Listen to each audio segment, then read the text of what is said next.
नमस्कार विद्यार्थियों। पिछले वीडियो तक हमने पढ़ा था कि कैसे यूरोपियन शक्तियाँ भारत में व्यापार करने के उद्देश्य से आई और उनमें जो शक्तिशाली शक्ति बनकर उभरी वह अंग्रेज थे, क्योंकि अंग्रेज़ों ने डचों, पुर्तगालियों, डेनिश तथा अंतिम रूप से फ्रांसीसियों को भी युद्ध में हरा दिया। अब जो अंग्रेज भारत में इन सभी शक्तियों को हराने के बाद भारत पर व्यापार में उनका एकाधिकार हो गया।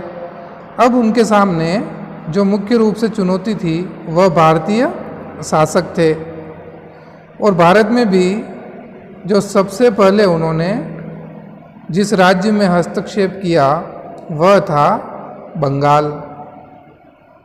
तो क्या होता है विद्यार्थियों कि औरंगजेब की मृत्यु के बाद मुग़ल धीरे धीरे कमज़ोर होते गए, जिससे जो मुग़लों के अधीन जितने भी राज्य थे उन्होंने धीरे धीरे अपने को स्वतंत्र राज्य घोषित करना प्रारंभ कर दिया।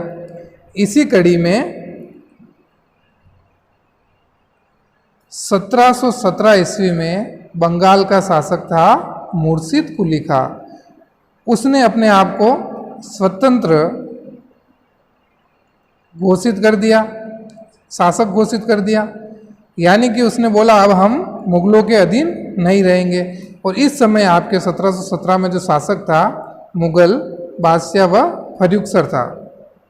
तो फर्रुखसर के शासनकाल के अंदर मुर्शिद कुली खां द्वारा स्वतंत्र बंगाल राज्य की स्थापना की गई। अब इसके बाद देखिएगा 1740 ईस्वी में खेरिया के युद्ध में बिहार के नायक नाजिल अलीवर्दी खां ने सरफराज खां को, जो कि तत्कालीन नवाब था, उसको पराजित करके बंगाल का नवाब बन गया। अब इसी कड़ी में क्या होता है कि 1740 ईस्वी में बंगाल का नवाब होता है सरफराज खान, जिसको बिहार का एक सेनापति होता है अलीवर्दी खां। वो हराकर उस सरफराज खां को अलीवर्दी खां खेरिया के युद्ध में हराकर बंगाल का नवाब बन जाता है। यानी कि 1740 के अंदर अब बंगाल का नवाब बनेगा वह अलीवर्दी खां था। यह अलीवर्दी खां शुरू से ही अंग्रेजों की गतिविधियों को देख रहा था, और उनकी हरकतों को देखते हुए अलीवर्दी खां ने अंग्रेजों की तुलना या यूरोपियंस की तुलना मधुमक्खियों से की थी। यानी कि अलीवर्दी खां ने कहा था कि इन अंग्रेजों को जब तक आप नहीं छेड़ोगे तब तक ये शहद के समान है, और जैसे ही इनको छेड़ दिया तो ये तुम्हें डंक मार के मार डालेंगे। इस प्रकार अलीवर्दी खां ने यूरोपियंस या अंग्रेजों की तुलना मधुमक्खियों से की थी। अब देखते हैं आगे कि 1556 ईस्वी में अलीवर्दी खां की मृत्यु हो गई। उसके बाद उसकी छोटी बेटी का पुत्र सिराजुद्दौला बंगाल का नवाब बना। अलीवर्दी खां जो कि 1740 में बंगाल का नवाब बनता है, उसकी 1756 ईस्वी में मृत्यु हो जाती है। अब उसकी मृत्यु होने के बाद क्या होता है, इसके कोई पुत्र नहीं होता है, इसकी दोनों बेटी होती है। और इसकी छोटी बेटी का जो पुत्र होता है सिराजुद्दौला, वह बंगाल का नवाब बन जाता है।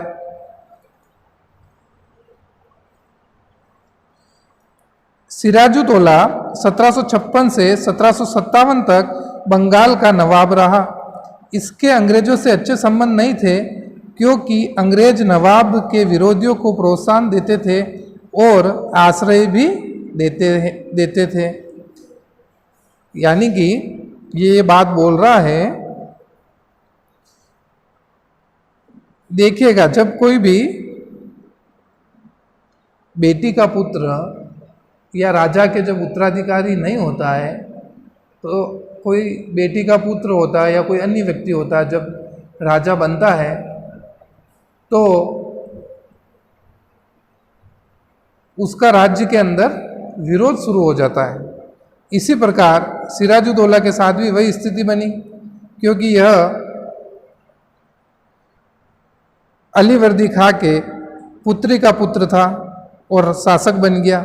इस कारण राज्य के अंदर इसके खिलाफ एक विरोधी गुट बन गया था, जिसको अंग्रेज प्रोत्साहन दे रहे थे, जिससे नाराज हो रहा था सिराजुद्दौला। अब देखिए, जब सिराजुद्दौला नवाब बना तो उसे उसकी मौसी घसीटी बेगम और उसके पुत्र शौकतगंज, जो कि पूर्णिया का नवाब था, और राजवल्लभ, जो कि शौकतगंज का दीवान था, इन सब के अतिरिक्त उसे अंग्रेजों का सामना भी करना पड़ा।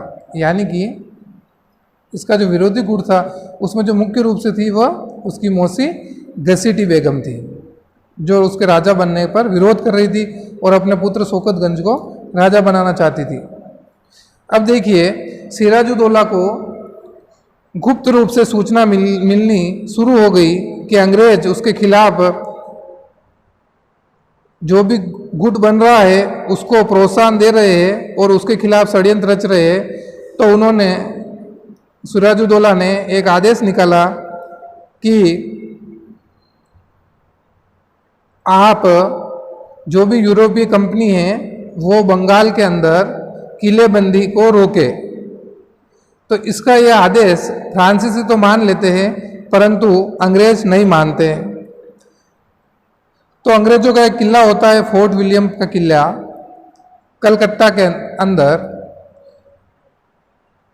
तो आदेश नहीं मानने के कारण सिराजुद्दौला क्या करता है कि 20 जून 1756 में कलकत्ता पर आक्रमण किया और फोर्ट विलियम पर कब्जा कर लिया। अब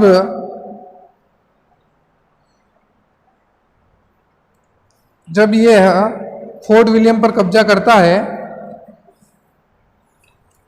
तो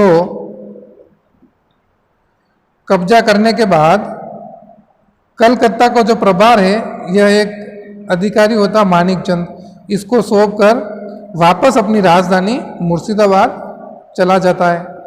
यानी कि फोर्ट विलियम पर जब सिराजुद्दौला कब्जा कर लेता है तो वहाँ पर अपना एक प्रभारी मानिकचंद को नियुक्त कर स्वयं वापस अपनी राजधानी मुर्शिदाबाद लौट जाता है। यह इसने सबसे बड़ी गलती की। इसकी सूचना क्या होता है, यहाँ पर आपके फोर्ट विलियम का किला कलकत्ता में होता है, या मद्रास के अंदर बैठा होता है क्लाइव, अंग्रेज अधिकारी क्लाइव, और इसका एक साथी होता है वाटसन। तो क्लाइव को जैसे सूचना मिलती है कि फोर्ट विलियम के किले पर नवाब का कब्जा हो गया है, तो वह यहाँ से एक सेना लेकर कलकत्ता की ओर बढ़ता है, यह सोचकर कि मुझे नवाब से युद्ध लड़ना पड़ेगा। परंतु वहाँ पहुँचने पर क्लाइव एक चाल चलता है कि मानिकचंद को रुपये का लालच देता है और इस लालच में मानिकचंद आ जाता है। इस तरह से कुछ रुपए लेकर मानिकचंद कलकत्ता को अंग्रेजों को सौंप देता है। तो यहाँ तक आपको समझ में आ गया होगा। अब देखिएगा कि सिराजुद्दौला जब फोर्ट विलियम के किले पर कब्जा करता है तो वहाँ से वह 146 अंग्रेज को बंदी बनाकर लाता है और उन अंग्रेजों को एक 18 बाई 14 फुट के और 10 इंच चौड़े, यानी 18 फुट लंबे 14 फुट 10 इंच चौड़े एक अंधेरे कमरे में इन 146 अंग्रेज बंदियों, जिसमें महिलाएं और बच्चे भी थी, उनको बंद कर देता है। और अगले दिन जब सुबह वह उस कमरे को खोलता है तो उसमें से केवल और 23 व्यक्ति ही जीवित वो बचते हैं। तो इस घटना को इतिहास में ब्लैक होल की घटना के नाम से जाना जाता है, या इसको काली कोठरी की घटना भी कहते हैं। तो इससे अंग्रेज काफ़ी नाराज हो गए और क्लाइव और सिराजुद्दौला के मध्य दुश्मनी और बढ़ गई। अब देखिए, नवाब जिसे अपना प्रभारी बना के गया था मानिक चंद, अंग्रेजों ने उसे घूस देकर अपनी ओर मिलाकर कलकत्ता पर अधिकार कर लिया। ये मैंने पहले ही बता दिया आपको। अब जब सिराजुद्दौला को पता चलता है कि मानिक चंद ने धोखा दे दिया है और अंग्रेजों से मिल गया है और वह अपनी राजधानी मुर्शिदाबाद होता है, तो उस समय वह अंग्रेजों से संधि करना उचित समझता है। तो इन परिस्थितियों को देखते हुए 9 फरवरी 1757 को वह अंग्रेजों से संधि करता है, जिसे अलीनगर की संधि के नाम से जाना जाता है। इस संधि के तहत अंग्रेजों को अपने पुराने अधिकार मिल गए, जिससे उन्होंने कलकत्ते की किलेबंदी और क्षतिपूर्ति भी वापस मिल गई।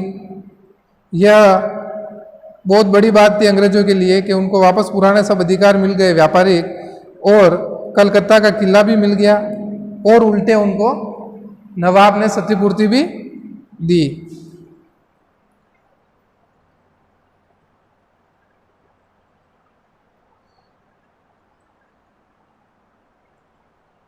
तो विद्यार्थियों, इस वीडियो में बस इतना ही। अगले वीडियो में हम अध्ययन करेंगे कि ब्लैक होल की घटना के बाद अलीनगर की संधि होती है, और अलीनगर की संधि के बाद अंग्रेज वैसे ही नाराज चल रहे थे और उचित समय की तलाश में थे सिराजुद्दौला पर हमला करने के लिए। और इस बीच इनके बीच एक युद्ध होता है, प्लासी का युद्ध, जिसका हम अगले वीडियो में अध्ययन करेंगे। धन्यवाद।